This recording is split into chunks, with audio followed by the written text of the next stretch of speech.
গতকাল তো দীঘার থেকে আসতে একটু রাত হয়ে গেছিলো। দীঘার থেকে কী কী কিনে নিয়ে নিলাম চলো তোমাদের দেখাই। এই একটা আয়না এনেছি, দুটো ধূপদানি এনেছি, অনেকগুলো কানের এনেছি এই রকম টাইপের, বুঝতে পারছো, আর এই রকম টাইপের ঝিনুক দেওয়া এরকম অনেকগুলো কানের এনেছি, সব গিফট করবার। পেন্সিল বক্স এনেছি, এই পেন্সিল বক্সটা গোল শেপের, এটা মেয়ের জন্য নিয়েছে। এই একটা এনেছি, এই একটা পেন্সিল বক্স এনেছি। হ্যাঁ, আমার মেয়ে যাওয়া মানেই তো গল্পের বই কিনবেই। এই একটা গল্পের বই কিনেছে, দেশ পাবলিশার্স যে আছে। এই রকম দুটো ময়ূর কিনেছি, দুটো কাপল দুটো ময়ূর কিনেছি।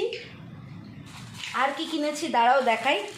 এই একটা কি হোল্ডার কিনেছি, আর এই একটা কি হোল্ডার কিনেছি। আর কিছু কিনিনি গো, দীঘায় তো সেরকম কিছু পাওয়া যায় না। টাটা।